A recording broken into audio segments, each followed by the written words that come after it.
The universe opens in silence.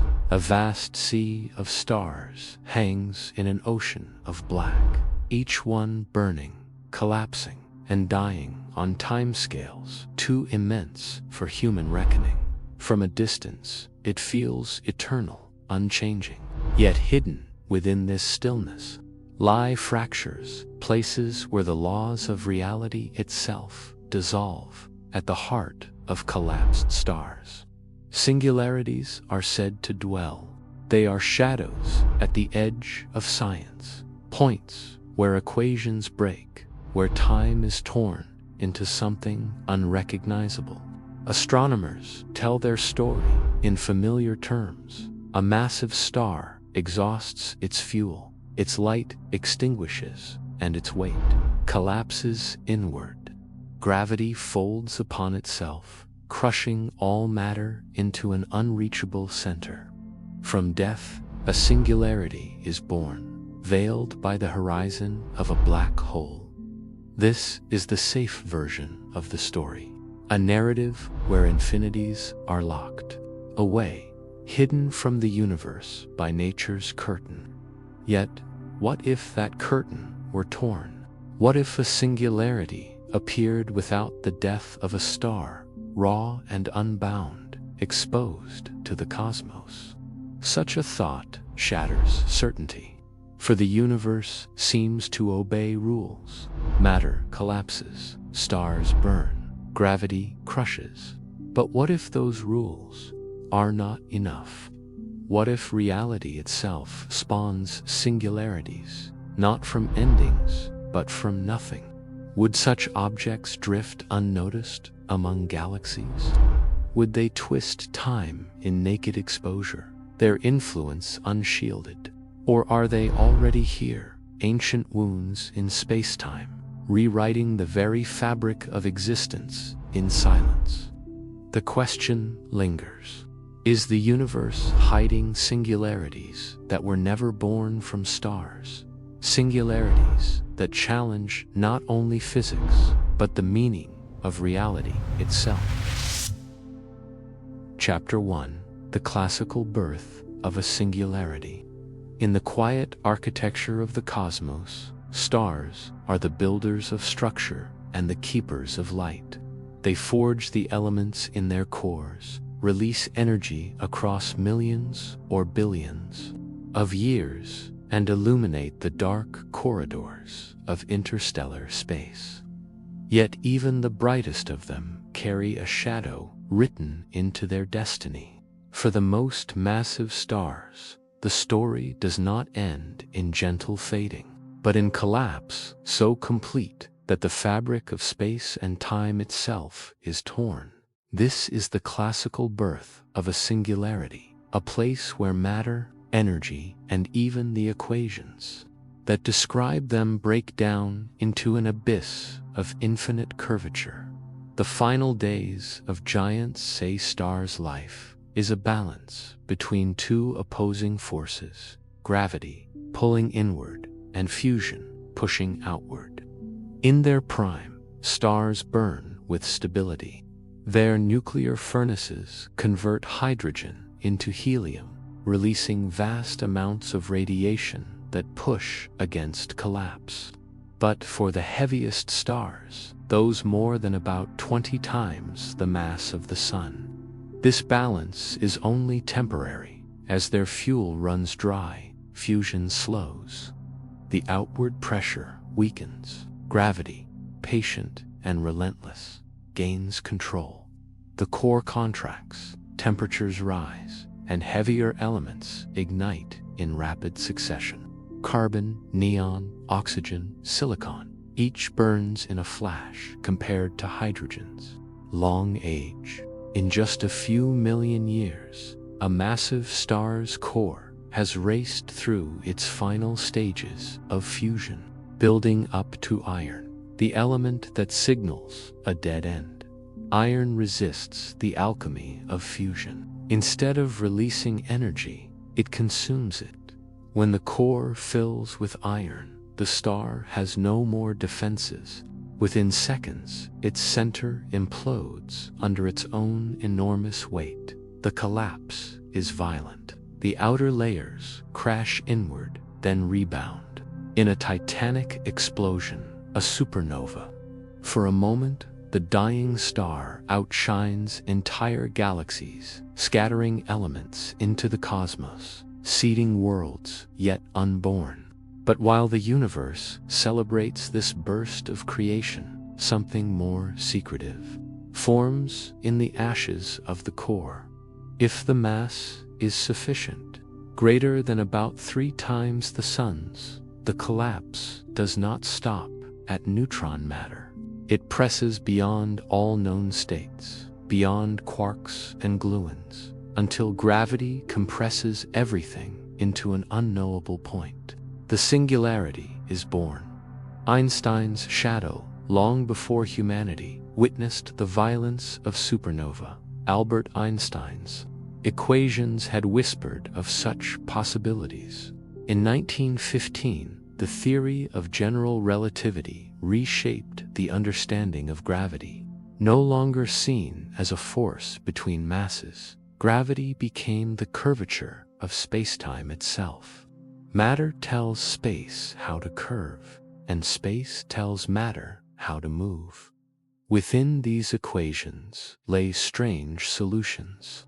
In 1916, Carl Schwarzschild found that if enough mass is concentrated within a small enough radius, the geometry of spacetime creates a boundary, an event horizon. Beyond this horizon, nothing, not even light, can escape. At the very center of such a collapse, the mathematics point to a singularity, a place where density becomes infinite and curvature diverges. Physically, this is where the known laws of science cease to function. Relativity, so precise in predicting the bending of starlight and the orbit of planets, loses its voice. Einstein himself doubted such extremes could exist in reality. For him, nature would surely prevent infinities. Yet his equations, when pushed to their logical limits, refused to release their grip on the possibility. The theorems of inevitability decades later. Roger Penrose and Stephen Hawking returned to these haunting predictions. They asked, under what circumstances does a singularity truly form? Were these infinities mere artifacts of the equations, or were they unavoidable? In the 1960s and 1970s, they proved what became known as the singularity theorems. If a massive star collapses past a certain threshold, the birth of a singularity is not just possible, it is inevitable. Gravity does not relent. Once the critical point is reached, no physical process can stop the inward rush. Penrose revealed that if matter collapses within its Schwarzschild radius, a singularity must lie ahead. Hawking extended this reasoning to the universe itself, showing that the Big Bang may have originated in a singularity. This conclusion unsettled physics, for it meant that singularities were not mathematical curiosities but genuine features of reality. They represented the soul of a black hole, a hidden truth wrapped in the veil of the event horizon, the curtain of the horizon to the outside universe. The singularity is unreachable. The event horizon acts as a cosmic boundary. From the perspective of a distant observer, nothing ever crosses it. Matter falling toward the horizon appears to slow, its light stretched and dimmed until it vanishes. But for the falling object, time continues, and it passes the horizon without resistance, doomed to reach the singularity in finite time. This veil is crucial. It protects the universe from exposure to infinity. The singularity remains sealed, its effects mediated only by the horizon that surrounds it. To physicists, this is a comfort, a guarantee that the laws of cause and effect remain intact. What happens inside is hidden forever. This principle became known as cosmic censorship, a phrase Roger Penrose coined with deliberate weight. The idea was that nature censors singularities from view, preventing the breakdown of physics from spilling into the wider universe. The foundation of the story, thus, the classical tale is told. Singularities are the inevitable outcome of stellar death. They are born only when massive stars collapse, encased within horizons that forbid their direct influence on the cosmos. In this story, singularities are not free to roam. They are tethered to the corpses of stars, bound by the same gravity that created them. They are hidden, silent, and predictable in their confinement. But this is only the beginning. For the universe may not always honor this script. The neat order of horizons and censorship, the comforting logic that singularities require stars, may not be the final word. There are cracks in this story, openings where the mathematics suggests something far more disturbing. What if a singularity could exist without the death of a star to birth it? What if the curtain is torn and infinity itself lies naked in the cosmos? This question would challenge not only the foundations of relativity, but the very assumptions about how the universe maintains its order. And it is from here that the mystery unfolds. Chapter 2: The Forbidden Question emerges. For centuries, the story of singularities was bound to the lives and deaths of stars. They were seen as the secret cores of collapsed giants, inevitable only when nuclear furnaces failed and gravity consumed its host. But as science pressed deeper into the mathematics of spacetime, a forbidden thought began to surface, a thought so unsettling that many sought to silence it. What if singularities did not always need stars? What if space itself could give birth to them, raw and unbound, without the scaffold of stellar death? The first whispers the idea took shape in the mid-20th century, at a time when physics was still absorbing the shock of Einstein's relativity. Mathematicians had uncovered exact solutions to his equations that seemed to describe more than the quiet death of stars. These solutions suggested that singularities might not be hidden at all. Among them was the rotating Kerr solution, discovered in 1963 by Roy Kerr. It described what would later be recognized as the geometry of a spinning black hole. Yet the mathematics carried with it a troubling feature. If a black hole spun too quickly, the protective horizon would disappear. The singularity, instead of being shielded, would stand exposed. This was a naked singularity, a point where infinity touched the universe without a veil, a place where cause and effect dissolved, and where prediction was impossible. To theorists, it was a vision of chaos. If such an object existed, the universe itself could become unpredictable. The laws of physics, which depend on the ability to calculate the future from the present, would no longer apply. Roger Penrose called for a safeguard, the cosmic censorship conjecture. It was a plea, almost philosophical in tone, that nature must hide all singularities behind horizons. In his words, the universe would never lay bare its singularities. It was less a proof than a hope. The early universe and the birth of singularities, while relativists wrestled with this possibility, cosmologists turned their eyes further back to the very beginning of time, the Big Bang itself. As Hawking later showed could be described as a singularity. The equations implied that all matter, all energy, all space and time were once compressed into a state of infinite density.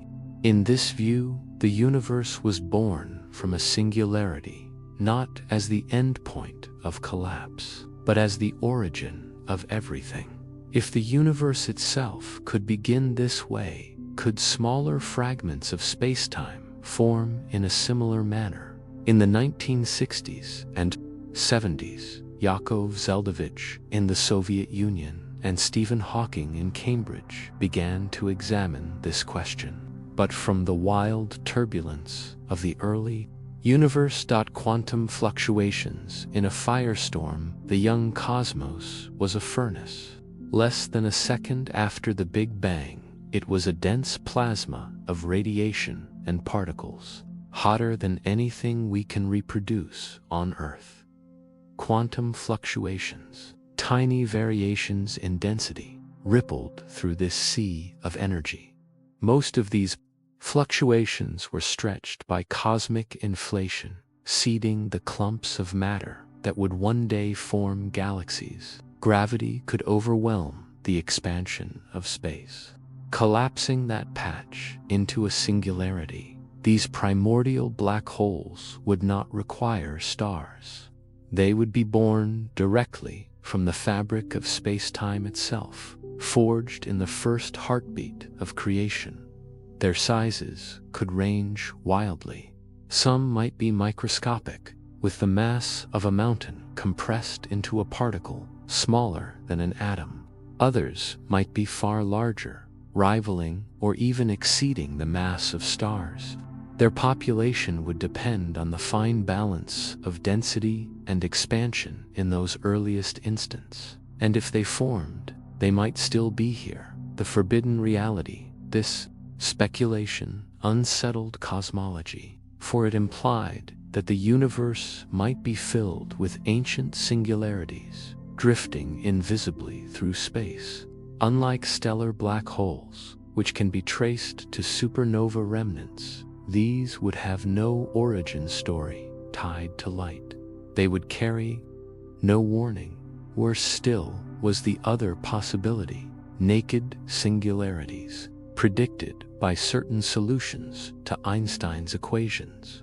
If the conditions were extreme, excessive spin, unusual charge, or exotic distributions of matter, the horizon could vanish altogether. The singularity would stand open, UNSHIELDED. To most physicists, this was an intolerable thought. An exposed singularity would mean that regions of spacetime could influence the universe without rules, pouring out information from infinity. Predictability would shatter. Penrose's cosmic censorship was an attempt to forbid this by decree, but no theorem has ever proven it. Decades of work have only shown that under some conditions, naked singularities cannot be ruled out. A universe without guarantees. This is the heart of the forbidden question. Is the universe a safe, orderly structure, or is it littered with bare wounds of infinity? If primordial black holes exist, they could hold the key to mysteries as vast as dark matter and as small as the origin of galaxies. If naked singularities exist, they could expose physics to a raw chaos where determinism fails. Either way, the neat story of singularities as the hidden cores of dead stars no longer holds. The equations of relativity allow for more. They allow for a cosmos where singularities arise not from collapse, but from creation itself. The forbidden possibility remains that space-time is capable of birthing singularities on its own, without stars, without warning, and perhaps without end. Chapter 3. First hints in theory. The story of singularities began with Einstein's equations. Written in the winter of 1915, simple in appearance, profound in meaning. They described how matter bends spacetime and how spacetime guides the motion of matter. It was a new grammar for the universe, one that replaced Newton's invisible forces with a deeper fabric. But within this fabric lay strange shapes, exact mathematical solutions that seemed to stretch reason. These solutions were not written in the stars, but in geometry itself. They hinted that singularities might not always remain hidden, that infinities could exist in the open sky. The equations suggested a universe less orderly than many dared to believe. The geometry of extremes. Soon after Einstein presented his field equations, Carl Schwarzschild provided their first non-trivial solution. It described a spherical mass and predicted a horizon, a surface beyond which no signal could return. At its center, the mathematics pointed to a singularity. Yet for decades, this was viewed as a quirk of the equations, not a real feature of nature. Then, in 1916, another solution appeared, one even more unsettling. This was the Reisner-Nordstrom solution, describing a charged mass. Unlike Schwarzschild's black hole, the charged version revealed multiple horizons, and under certain conditions, no horizon at all. The singularity, in this case, would be laid bare. In 1963, Roy Kerr uncovered yet another solution, a rotating mass. This was the geometry of a spinning black hole, what we now call a Kerr black hole. Its singularity was not a point, but a ring, a loop of infinite curvature. If the rotation were extreme enough, the ring's singularity would be exposed, without an event horizon to shield it. Together, these solutions suggested that naked singularities were not forbidden by Einstein's equations. On the contrary, they were permitted not as exotic exceptions, but as natural outcomes under certain conditions. Early debates in the community, this possibility ignited fierce debate in the physics community. For many, the notion of a singularity was already unsettling, a place where the laws of physics ended. To imagine such an object existing without a horizon, naked to the universe, was deeply disturbing. Einstein himself resisted the idea. He believed that singularities were flaws in the mathematics, not features of reality. To him, nature was too rational to permit infinities. Even when presented with Schwarzschild's horizon, he argued it was an illusion of coordinates, not a physical barrier. But the mathematics grew bolder. Solutions multiplied, each reinforcing the notion that singularities were woven into the equations themselves. They were not aberrations, but predictions. The question was no longer whether singularities existed, but whether the universe would allow them to be seen. Some physicists argued that if naked singularities existed, they would destroy the predictability of the universe. In general relativity, the geometry of spacetime determines how objects move. But at a singularity, where curvature diverges, predictability ends. If such a region were visible, then the future itself could not be calculated. Causality, the link between past and future, would unravel. For a science built upon determinism, this was a profound threat. The birth of cosmic censorship. Roger Penrose Baum, of the great architects of relativity, proposed an escape. In 1969, he introduced the cosmic censorship conjecture. The conjecture held that every singularity must be hidden behind an event horizon, sealed away from the outside universe. In this way, physics would remain intact. Determinism would be preserved, it was less a law than a safeguard, a statement of faith in nature's order. If singularities were always cloaked, then the infinite chaos at their hearts would never spill into reality. Yet, the conjecture was never proven. No theorem has demonstrated that horizons must always form. Instead, evidence accumulated that in certain extreme conditions, excessive spin, unusual charge, or asymmetric collapse, horizons might fail to appear. Naked singularities, then, were not ruled out. They were only hoped against. The fracture of determinism, the resistance to naked singularities, was not only mathematical but philosophical. Physics rests on the ability to predict outcomes. From Newton's clockwork universe to Einstein's curved spacetime, the goal has always been the same. Given initial conditions, the future can be determined. Naked singularities shatter this principle. Without a horizon, infinities could influence the universe directly. A particle could emerge from a singularity with no past, no cause, no explanation. The fabric of cause and effect would unravel in such a universe. Science itself would lose its foundation. Experiments would yield events with no origin.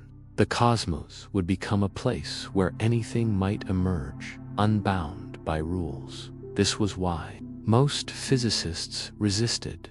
To accept naked singularities was to accept that the universe itself might be unknowable, not in practice but in principle.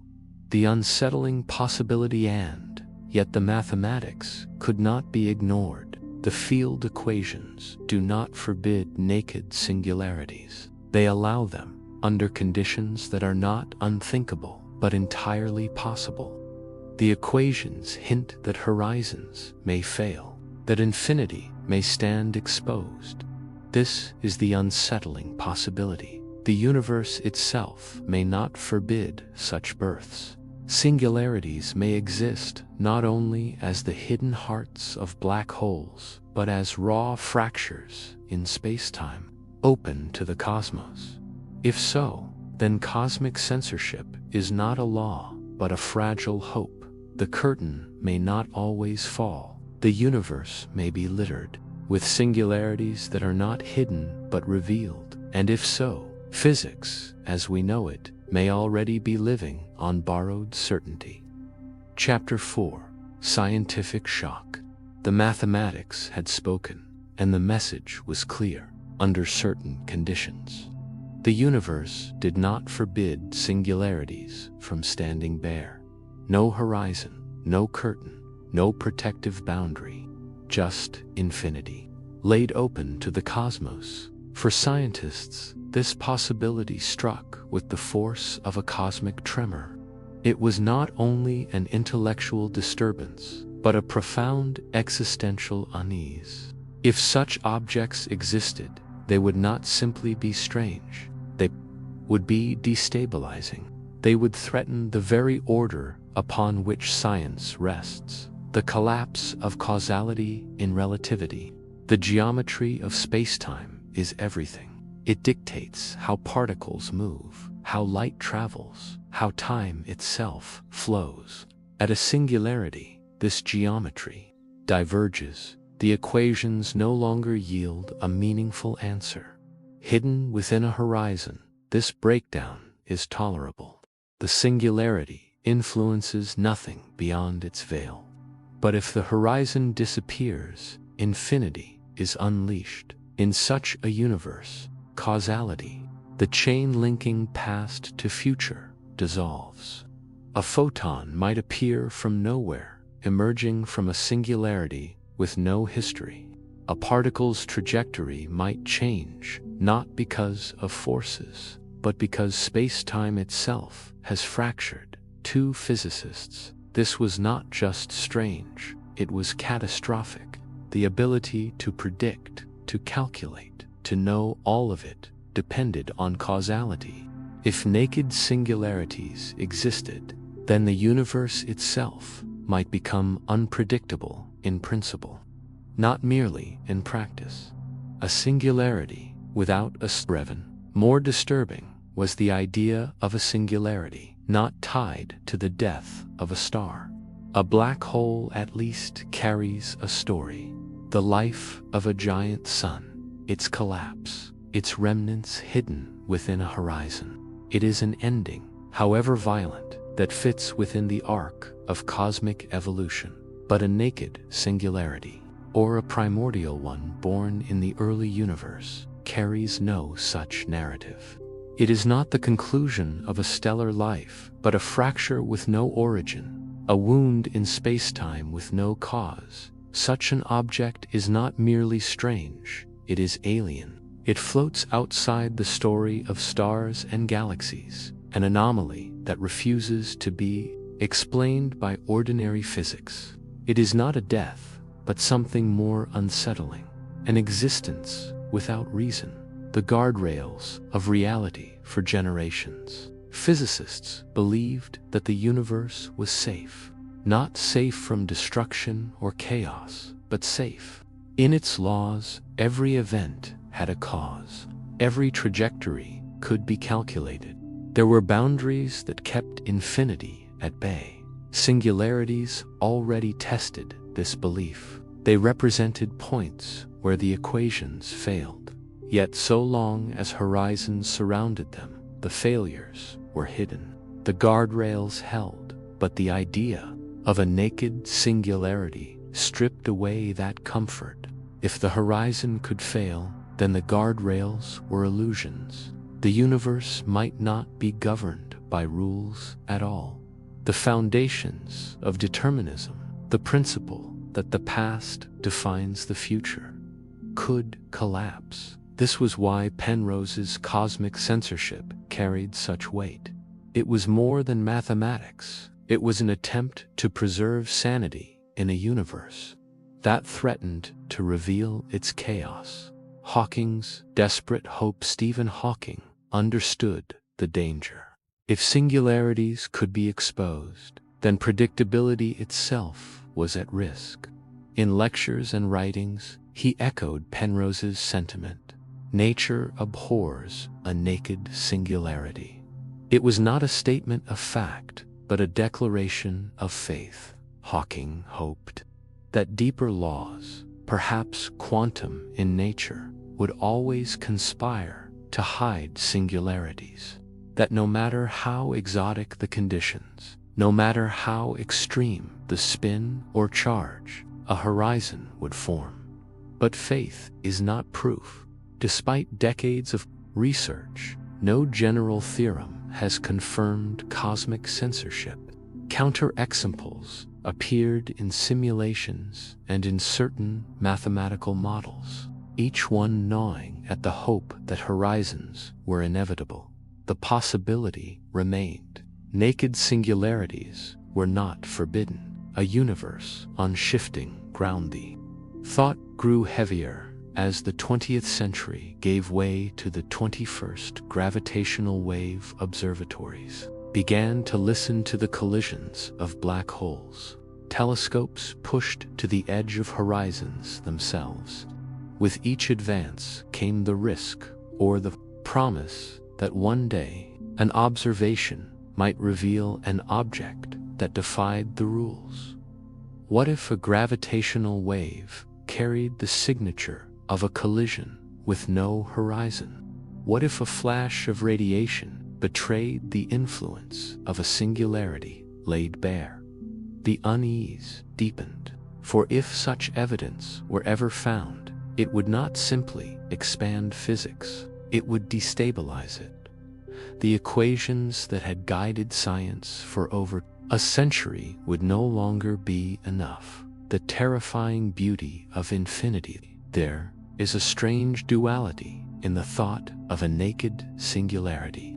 On one hand, it is terrifying, a place where order fails, where time and causality break. On the other, it is profoundly beautiful.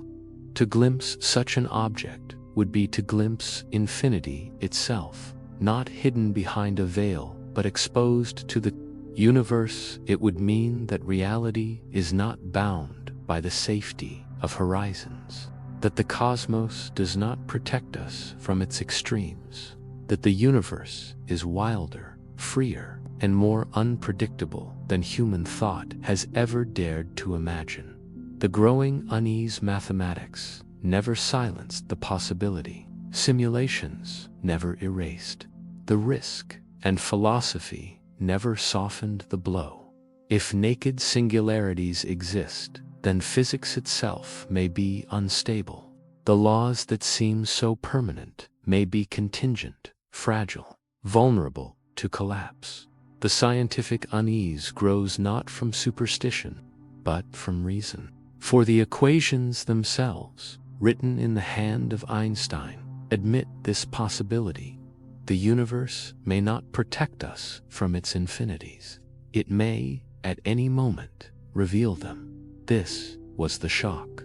Not a discovery, not an observation, but the realization that the laws of physics, so steady, so dependable, may already stand on fractured ground.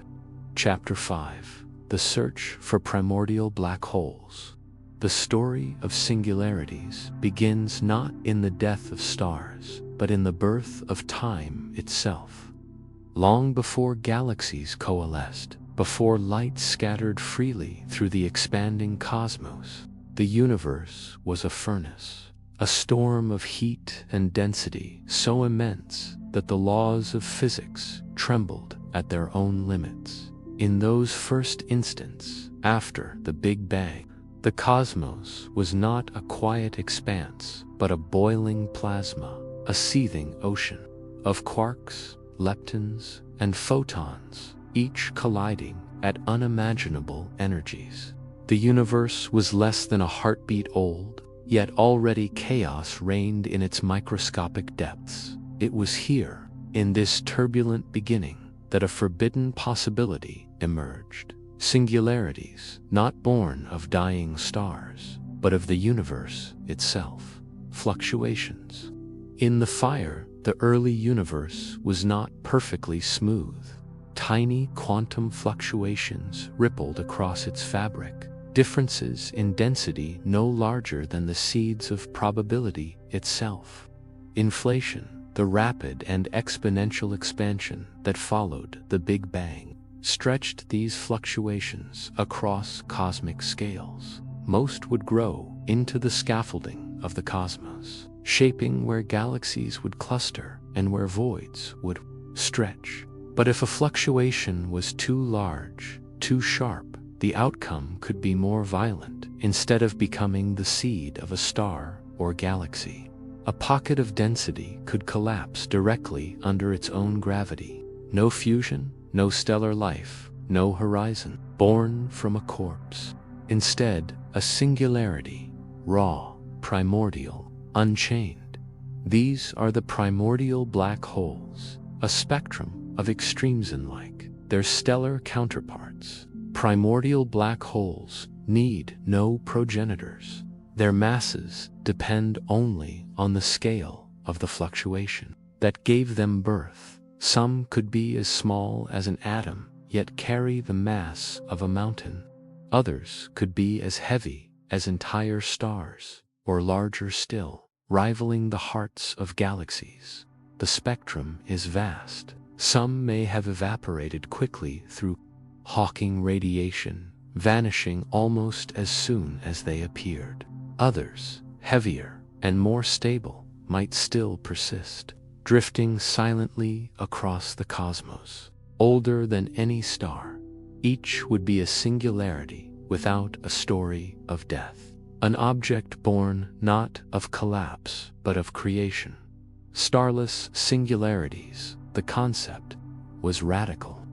For centuries, black holes had been understood as the graves of massive stars, cosmic remnants sealed by horizons.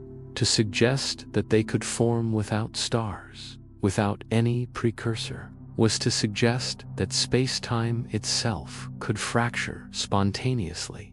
Primordial black holes carry no history. They are fossils from a time before structure, relics of a universe, still molten and unstable. Their existence would mean that singularities are not rare accidents but fundamental possibilities, woven into the very birth of reality. Searching the sky, such objects exist. How could they be found? Their horizons reveal no light. Their silence drowns them in the dark. Yet their gravity remains, and gravity leaves traces. One of the first methods envisioned was gravitational lensing, when a compact mass drifts between a star and an observer. It bends the starlight, magnifying it for a fleeting moment. By watching millions of stars, astronomers could search for these transient signals, flickers in the sky that betray invisible bodies. In the 1990s, surveys of the Magellanic Clouds sought these flickers. They found some, but not enough to prove primordial black holes filled the galaxy. The mystery deepened. Cosmic microwave background data added further constraints. Primordial black holes, massive enough to distort the young plasma, would leave imprints in the afterglow of the Big Bang. No such distortions have yet been found at large scales. And then came gravitational waves. LIGO and Virgo detected the tremors of colliding black holes, many larger than expected from ordinary stellar collapse. Could some of these be primordial? Their masses, minus 30, 40, even 60 times that of the Sun, sparked debate. Were these giants forged from stars, or were they relics of the early universe? The search continues, across lenses, waves, and the faint echoes of the cosmic background. The dark matter connection, a more radical possibility, lurks at the edges of this hunt.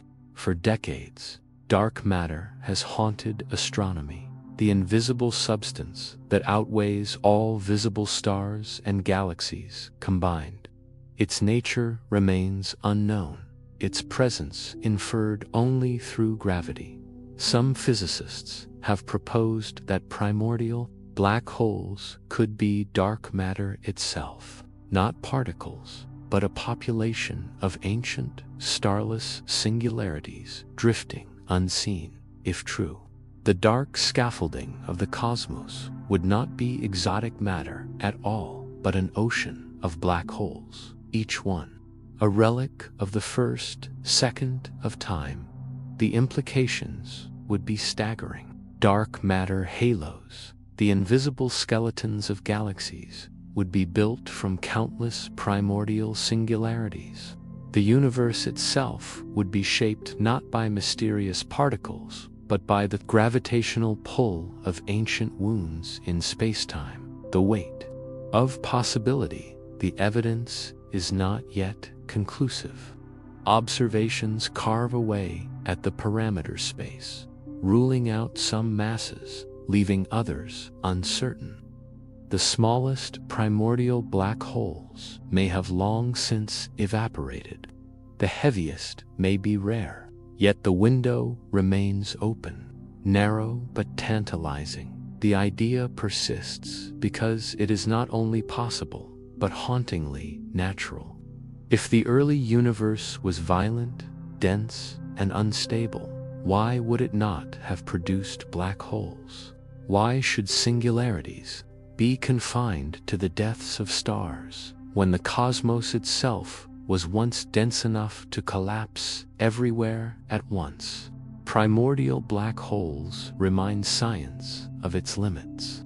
They blur the line between cosmology and particle physics, between the birth of the universe and its deepest fractures. A universe haunted by relics, if they exist. Primordial black holes would be more ancient than any light we see in the sky.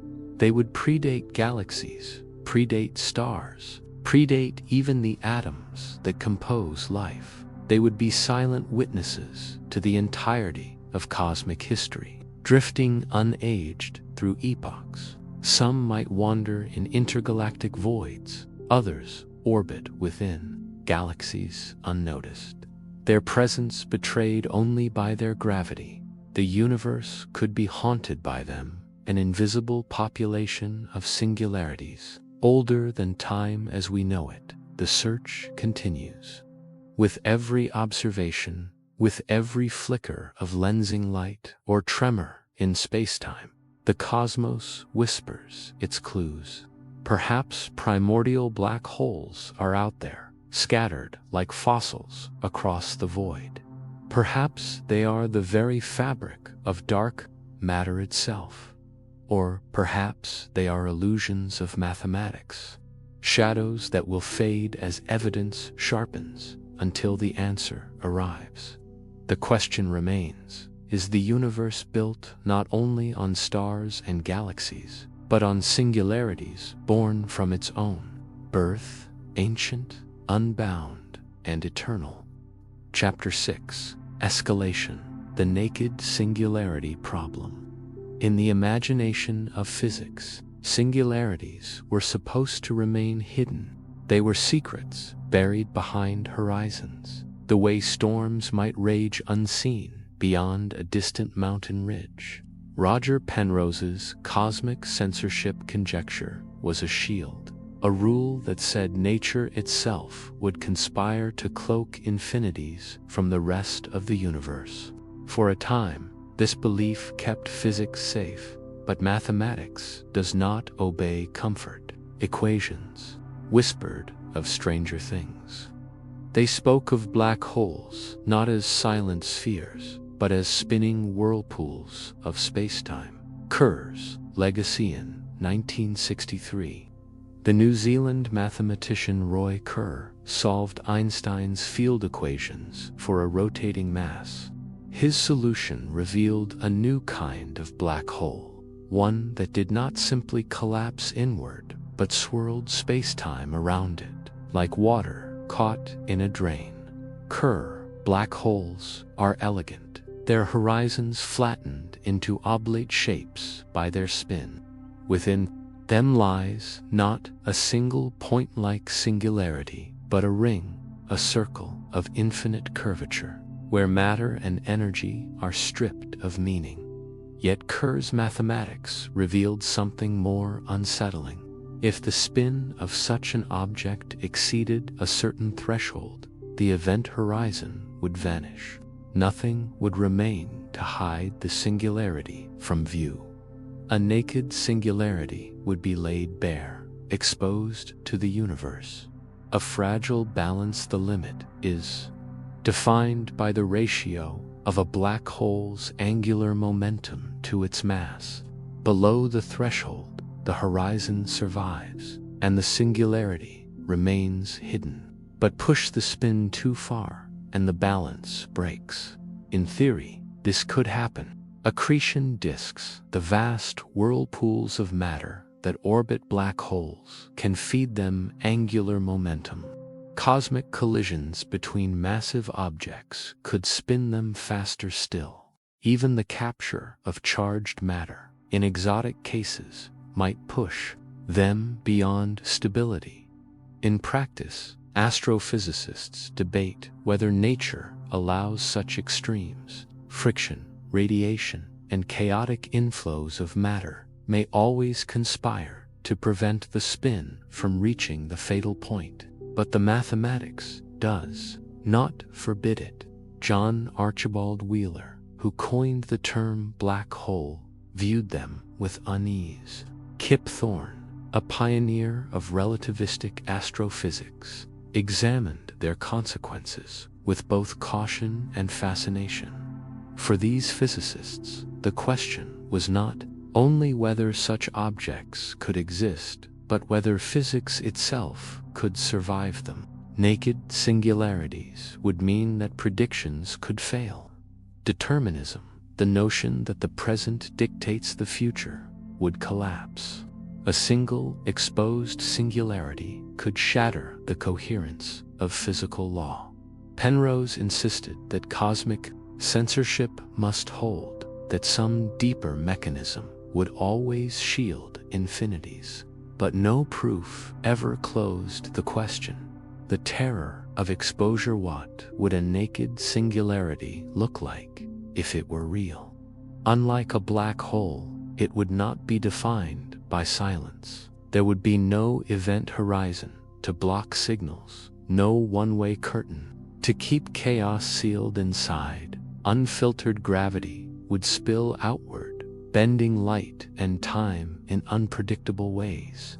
Radiation might emerge, unbound by the neat geometries of horizons. Spacetime itself could churn with quantum instabilities, spewing out information in forms no theory could describe. To witness such an object would be to watch the laws of physics unravel.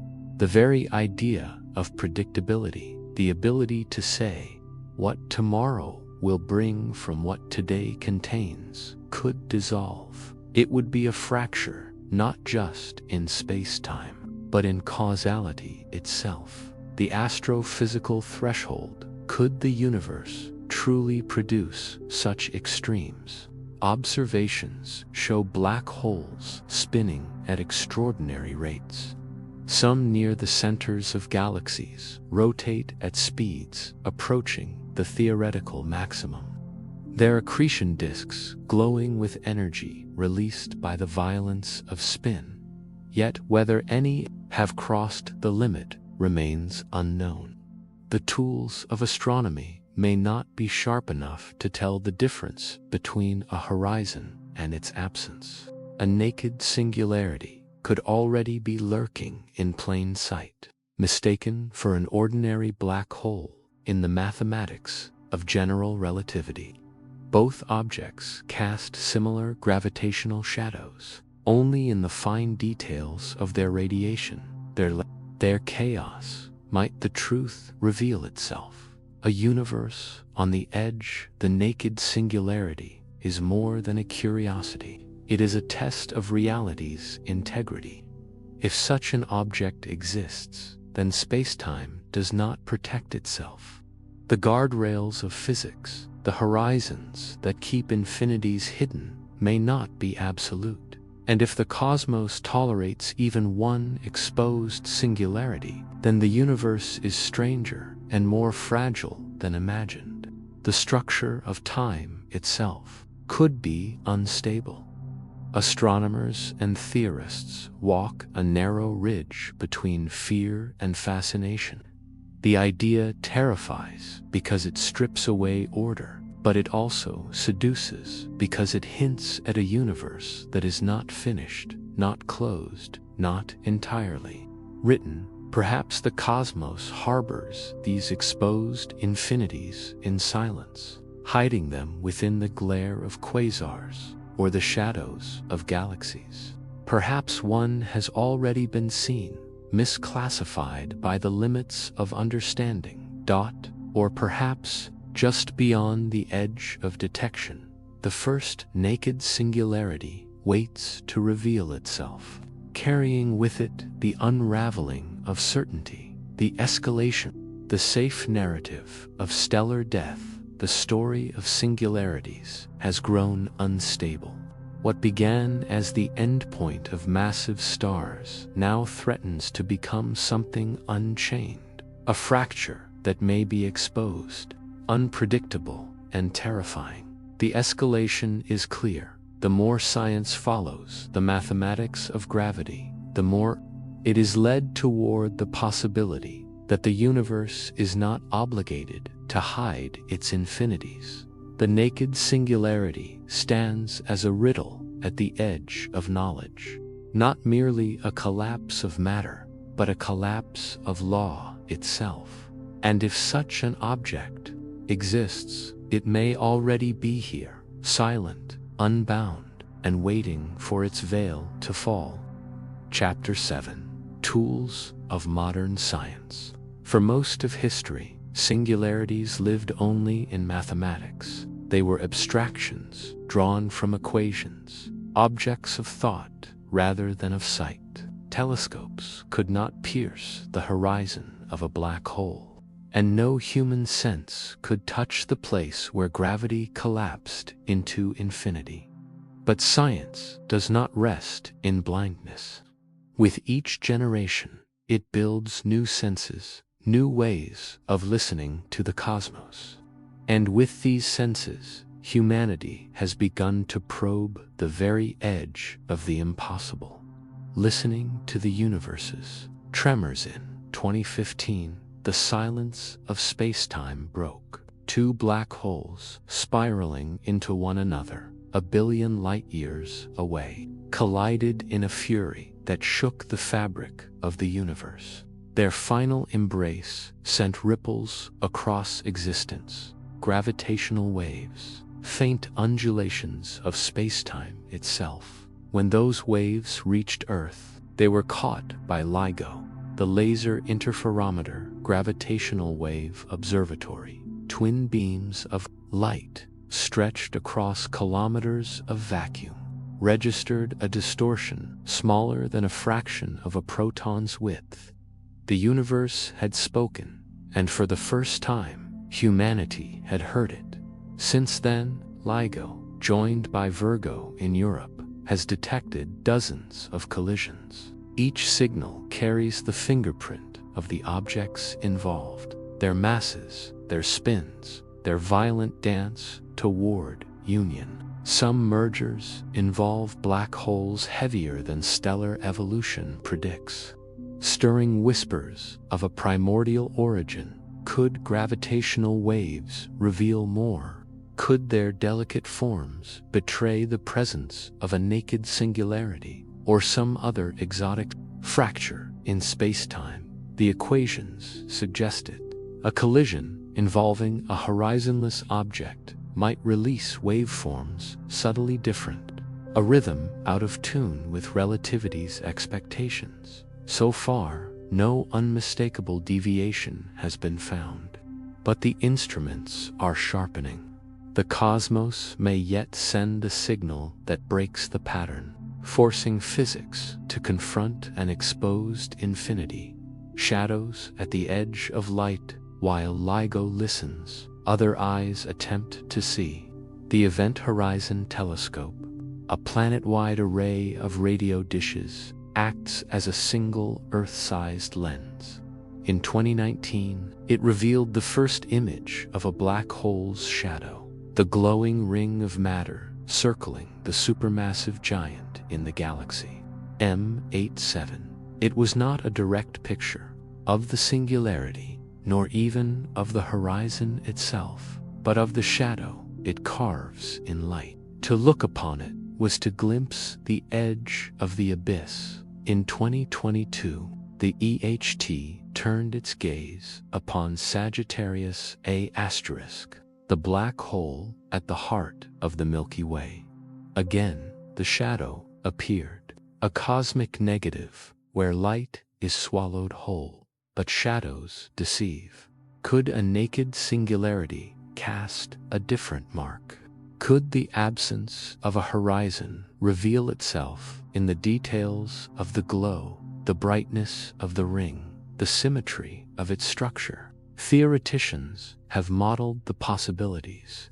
A horizonless singularity might bend light in unfamiliar ways, producing rings thinner, brighter, or warped by unfiltered gravity. The distinction is subtle, but not invisible. With sharper instruments, with longer baselines and higher resolution, the difference may yet be caught. The limits of vision, yet each tool has its constraints. LIGO's ears are tuned only to certain frequencies. EHT sees only shadows in millimeter radio waves. Between these senses, much of the truth remains hidden. To separate a true black hole from a naked singularity, or from a primordial relic smaller than a star, requires instruments still unborn. The universe is speaking, but humanity has not yet learned its full vocabulary. The lanterns to come in the years ahead. New tools will join the search. LISA, the laser interferometer space antenna, will drift in the silence of space. Its triangular arms millions of kilometers long, sensitive to lower frequencies than LIGO. It will hear mergers of supermassive black holes, the titans that shape galaxies. If naked singularities exist at cosmic scales, LISA may be the first to sense their discordant waves. James Webb, though designed for the light of stars and galaxies, may still contribute. Its infrared eyes can pierce the veils of dust, watching the feeding grounds of black holes, in the shapes of accretion disks, in the flickers of distant quasars. Hints of the exotic may hide high-energy particle detectors. Meanwhile, listen for whispers of Hawking radiation, the faint emission predicted from horizons. Should a population of small primordial black holes exist, their slow evaporation might leave fingerprints in the cosmic background of gamma rays and neutrinos. Each of these instruments is a lantern, a fragile light cast into the immensity of the dark. Each extends the reach of human perception into realms where the laws of physics tremble. Searching the abyss, the challenge is immense. Singularities, by their nature, resist observation. They are the boundaries of knowledge, the fractures where measurement breaks. Yet, science advances precisely because it seeks the unseen. The tools of modern astronomy are not mere machines. They are extensions of human curiosity, amplifications of the ancient impulse to ask what lies beyond the horizon. Through them, humanity presses against the edges of possibility, hoping to find what reality hides, or perhaps what it refuses to hide. LIGO's tremors, EHT's shadows, Webb's light, LISA's future echoes, together they weave a tapestry of evidence. A singularity born without a star may leave its mark in any of these threads. If it exists, it will not remain silent forever. The vigil for now, the universe keeps its secrets. No naked singularity has revealed itself beyond doubt. No primordial remnant has been caught in a cosmic net. Yet the vigilance continues. Each observation narrows the field. Each detection sharpens the question. Are singularities bound by the rules of stellar death? Or does space-time itself give birth to them, unchained and unhidden? The instruments of science stand as sentinels, waiting for the tremor, the flicker, the shadow that will break the pattern. And when it comes, if it comes, it will mark not only a discovery, but a confrontation with the deepest uncertainty physics has ever faced. The universe has given humanity lanterns, but it has not yet revealed what they are meant to illuminate. Somewhere in the silence, in the shadows, in the waves of space-time, an answer waits.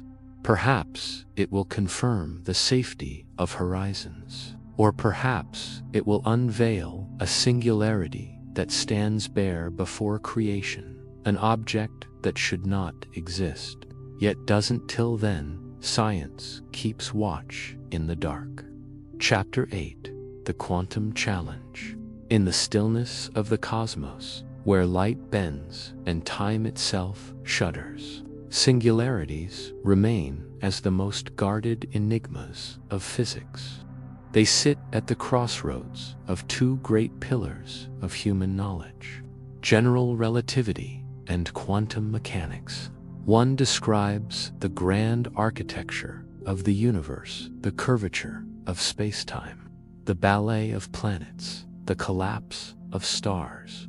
The other, the quantum, speaks in whispers of uncertainty, particles flickering in and out of existence, probabilities instead of certainties. At ordinary scales, these worlds barely interact.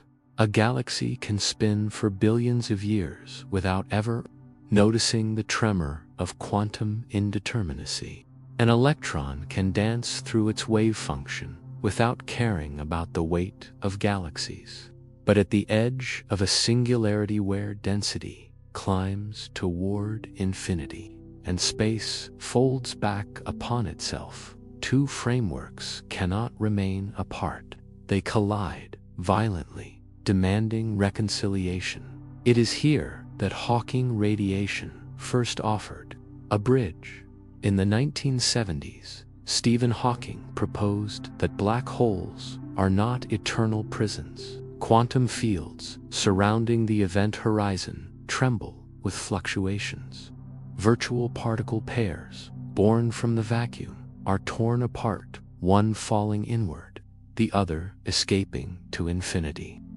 The escaping particle becomes real, carrying energy away. Slowly, silently, the black hole evaporates. For primordial black holes, tiny relics from the infant universe, this evaporation may already be complete. If such objects were once scattered through space, they may have long since dissolved into faint sighs of radiation, leaving only whispers in the cosmic background. If detected, such radiation would not only confirm Hawking's vision, but also provide a first glimpse into the marriage of relativity and quantum mechanics. But what of singularities that stand unclothed, stripped of horizons? Naked singularities. Unlike their shrouded counterparts, they would reveal their interiors directly. Every fluctuation, every burst of quantum radiation would spill into the open universe. In such a place, the laws of quantum gravity, the ultimate unfinished theory, would not remain abstract mathematics. They would become visible phenomena. Observers could, in principle, watch the raw fabric of space-time tearing, vibrating, reorganizing. String theory offers one vision of what might lie there. It proposes that at the smallest scales, the building blocks of matter and space-time are not point-like dots, but tiny, vibrating strings. Singularities, in this picture, may dissolve into networks of stretched loops and vibrating modes, spreading the infinite density across a finite structure. The feared breakdown of physics would be replaced by a richer texture, one where energy, information, and geometry weave together. Loop quantum gravity offers another path. Here, space itself is granular, made of discrete loops of area and volume. A singularity, instead of a point of endless compression, may bounce. Collapse could reverse into expansion, creating bridges between cosmic regions. Naked singularities, if they exist, might then display signatures of this granularity, echoes in gravitational waves, or peculiar fingerprints in high-energy radiation. There is also the radical fuzzball proposal.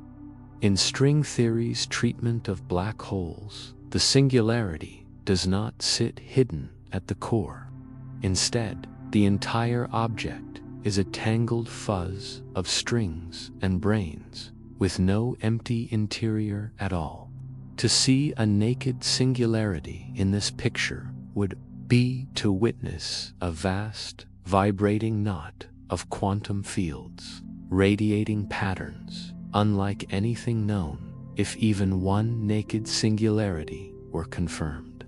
Every proposed theory of quantum gravity would face its trial. No longer could string theory, loop quantum gravity, or other approaches remain insulated within chalkboards and simulations. Reality itself would ask the question, what truly happens when the continuum of space collapses? What survives when gravity crushes matter to its limit? The stakes are immense. For decades, physics has been divided relativity, reigning over the large, quantum theory over the small. Singularities threaten both. They are not merely puzzles of mathematics, they are wounds in the fabric of knowledge. Naked, if they shine, could provide the laboratory no particle accelerator could ever build. A direct confrontation with the Planck scale, the ultimate stage of nature. The challenge is not only scientific, but philosophical. If singularities become visible, humanity will confront phenomena that rewrite the meaning of causality, determinism, and perhaps even time itself. Could information emerge in ways forbidden by classical physics? Could cause follow effect in strange loops, bending the arrow of time? Could universes bud from the exposed heart of spacetime? The possibility forces reflection. Perhaps naked singularities are nature's way of demanding completion of the great unfinished story. They may exist not as catastrophes, but as gateways to understanding. The cosmos has hidden its truths behind horizons and infinities, but if those veils fall, the raw equations of existence will stare back, and in that confrontation, physics may meet its most direct and unforgiving test. The quantum challenge of singularities is not an abstract puzzle. It is the edge of knowledge itself, an abyss where every theory stands exposed. One day, through the faint glow of evaporating black holes, the wild signatures of primordial remnants, or the unshielded fury of a naked singularity, the universe may reveal its answer. And when it does, the human story of physics will change forever. Chapter 9: Cosmological Implications. Across the grand stage of the cosmos, galaxies shine like scattered islands of light. They spiral, they collide, they weave filaments across the dark. Yet deep within their hearts rests a puzzle that has long unsettled cosmology. How could black holes of unimaginable size, millions, even billions of solar masses, have appeared so early when the universe itself was still young? Observations with telescopes such as Hubble, and more recently the James Webb Space Telescope, have revealed quasars blazing less than 1 billion years after the Big Bang. Their brilliance is powered by supermassive black holes. But the question remains, how did these gravitational giants grow so fast? The gradual feeding of stars and gas seems to slow. Even the most efficient accretion struggles to explain their sudden maturity. One possibility is that their seeds were not ordinary. Perhaps they were primordial. If singularities were born in the first instance after the Big Bang, of density that escaped dissolution, then some may have served as the anchors around which matter gathered. Instead of waiting for the slow collapse of stars, galaxies could have risen around ancient singularities, silent cores of gravity, waiting to be clothed in starlight. The very architecture of the cosmic web might have been shaped by them, like invisible nails hammered into the fabric of space, drawing matter into their pull. This vision carries profound implications. The galaxies we see today may not be monuments of stellar evolution alone, but relics of a deeper inheritance, structures guided by singularities older than stars, older than light itself. Beyond galaxies, other mysteries also whisper their presence. Fast radio bursts, sudden, millisecond flashes of radio energy have puzzled astronomers since their first detection in 2007. Most repeat unpredictably. Some erupt only once, but all radiate with colossal intensity.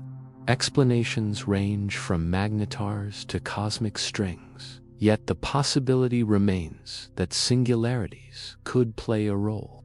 A naked singularity, suddenly destabilized, might release bursts of energy, unlike any ordinary astrophysical process. If such an event occurred, it could send a shockwave across the cosmos, masquerading as a brief but powerful signal, and fast radio bursts are only one enigma.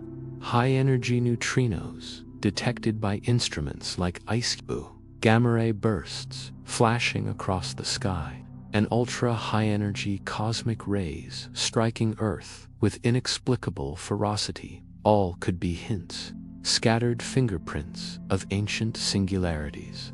Woven into cosmic history, the implications extend further still. If singularities without stars are scattered through the universe, then the familiar picture of cosmic structure may be incomplete. These objects, silent and invisible, could act as hidden architects. Their gravity might sculpt the dark scaffolding upon which galaxies form, guiding flows of gas and shaping clusters. What appears as randomness in cosmic distribution may, in truth, be the faint shadow of singularities that never wore the cloak of stars. The idea is haunting. It suggests that the universe is not merely dotted with galaxies and nebulae, but threaded with ancient scars, relics of violent compressions that never healed. For every star that shines, there may be countless singularities lying cold and unseen, neither feeding nor radiating, only waiting. A graveyard of ancient cores scattered across the darkness. And if this is true, then the visible universe is only half the story. What we see, the galaxies, the light, the bright strands of the cosmic web, are decorations on a deeper framework. Beneath the stars lies a hidden order of singularities, each a silent witness to the birth of time. In this light, cosmology becomes not only the study of galaxies and radiation, but also of absence of the unseen engines that may have sculpted the cosmos. Every unexplained burst of energy, every premature black hole, every strange excess of gravity may be a message, a trace of singularities that have endured since the beginning, perhaps. The galaxies are not only collections of stars orbiting in harmony. Perhaps they are mausoleums, their brilliance fueled by cores of unimaginable antiquitous singularities, older than galaxies, older even than atoms. The night sky then becomes not only a canvas of creation, but a cemetery of ancient gravitational relics, marking the silent persistence of forces that predate the stars. The implications are staggering, unsettling, almost unbearable in scope.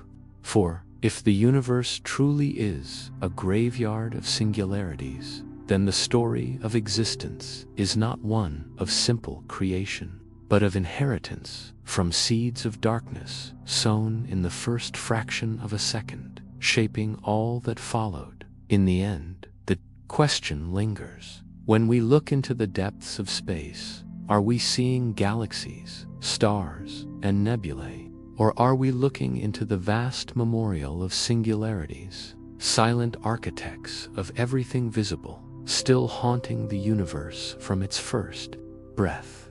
Chapter 10. Philosophical Reflection. Emotional Close. In the long arc of human thought, singularities have always seemed like distant curiosities, strange corners of the cosmos, hidden inside collapsing stars, wrapped in veils of gravity, beyond the gaze of even the boldest telescope. But the notion of a singularity without a star strips away the comfort of narrative. No life, no death, no cosmic finale, only the fracture itself, standing alone.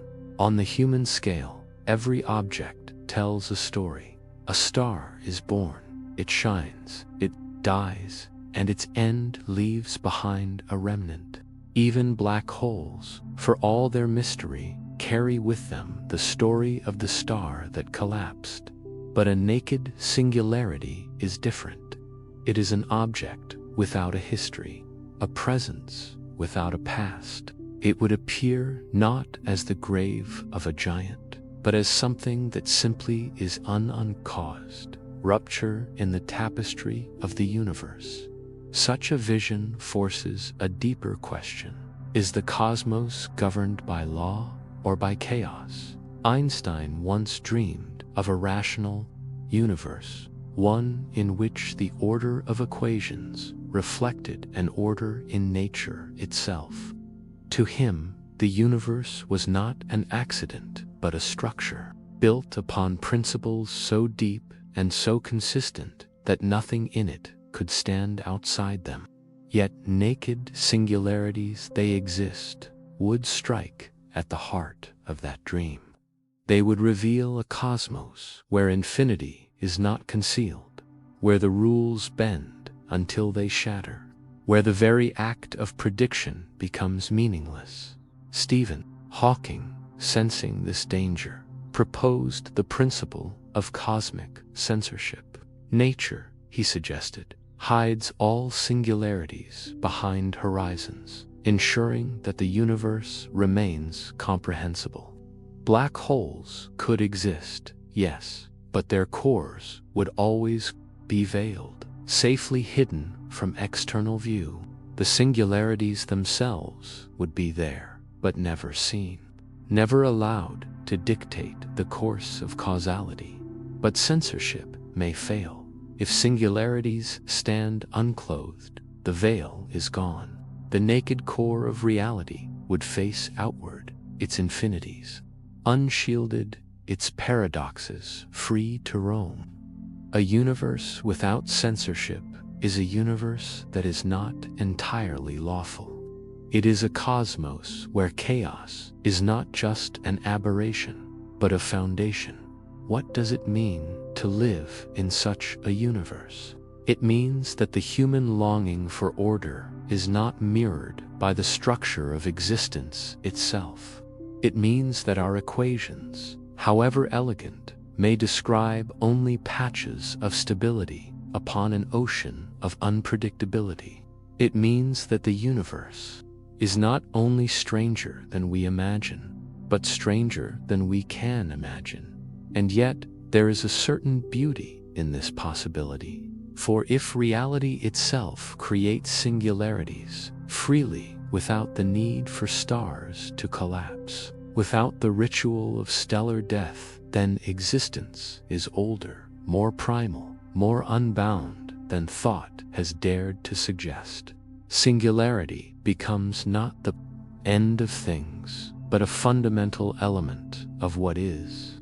A fracture written into the fabric of creation, as natural as light, as inevitable as time.